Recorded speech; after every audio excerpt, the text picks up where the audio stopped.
Hi all, പുതിയൊരു വീഡിയോയിലേക്ക് സ്വാഗതം. ഇന്നലെ പറഞ്ഞതിൻ്റെ ബാക്കിയാണ് ഇന്ന് പറയുന്നത്. 11ാമത്തെ ചോദ്യമാണ്.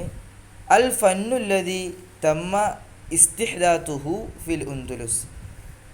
ഉന്ദുലുസിൽ പുതുതായി ഉണ്ടായ കലാരൂപം ഏതാണ്?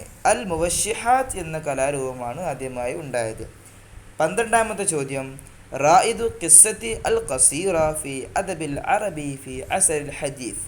ആധുനിക അറബി സാഹിത്യത്തിലെ ചെറുകഥയുടെ പിതാവ് എന്നറിയപ്പെടുന്നത് ആരാണ്? മഹ്മൂദ് തൈമൂർ എന്നാണ്. 13ാമത്തെ ചോദ്യം. അശ്ശാഇറുല്ലദി കാദ കതായിബ അബ്സി ഫി ഹർബി ദായിസ് വൽ ഗബ്റ. ദായിസ് വൽ ഗബ്റ യുദ്ധത്തിൽ അബ്സ് ഗോത്രത്തിൻ്റെ പടയെ നയിച്ച കവി ആരാണ്? അൻതറത്ത് ബിനു ഷദ്ദാദ് എന്നിവരാണ്. സാഹിബ് കിതാബി അൽഫിയത്ത് ബിനു മാലിക്. അൽഫിയത്ത് ബിനു മാലിക് എന്ന പുസ്തകത്തിൻ്റെ രചയിതാവ് ആരാണ്? മുഹമ്മദ് ബിൻ മാലിക് എന്നിവരാണ്.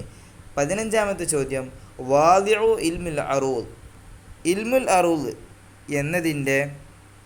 അതിനെ വെക്കപ്പെട്ടത്, അതിനെ രൂപപ്പെടുത്തിയത് ആരാണ്? അൽ ഖലീൽ ബിനു അഹ്മദ് എന്നിവരാണ്. മുഅല്ലിഫു കിതാബി ജവാഹിറുൽ ബലാഗ.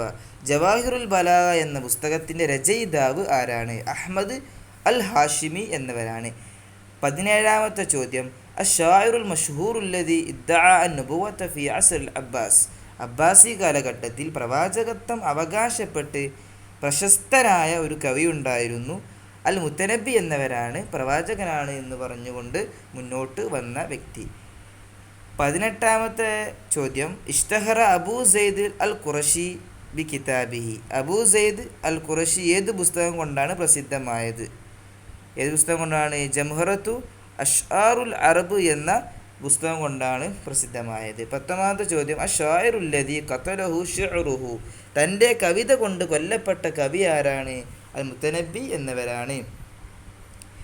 20ാമത്തെ ചോദ്യം. അഷ്അറു ശുഅറാഇ ഫി അസ്റിൽ ജാഹിലി. ജാഹിലിയ കാലഘട്ടത്തിൽ കവികളിൽ ഏറ്റവും വലിയ കവിയായവൻ ആരാണ്? നമുക്കൊക്കെ അറിയാം, ഇംറു ഖൈസ് എന്നിവരായിരുന്നു. 21ാമത്തെ ക്വസ്റ്റ്യനാണ് നോക്കാൻ പോകുന്നത്. അഫ്സഹുൽ അറബ്. അറബികളിൽ വെച്ച് ഏറ്റവും ശുദ്ധമായി ഭാഷ സംസാരിക്കുന്ന വ്യക്തി ആരാണ് എന്നാണ് ചോദ്യം. മുഹമ്മദ് സല്ലല്ലാഹു അലൈഹി വസല്ലം അഷ്ഹറുൽ ഖുതബായിൽ അൽ അറബി ഫിൽ ജാഹിലിയ. ജാഹിലിയ കാലത്തെ അറബികളിൽ ഏറ്റവും പ്രസിദ്ധമായി പ്രസംഗിക്കുന്ന ആളാരായിരുന്നു എന്നാണ് ചോദ്യം. അതിൻ്റെ ആൻസറായി വരുന്നത് ജീമാണ്. ഖുസ്സു ബിനു സാഇദ.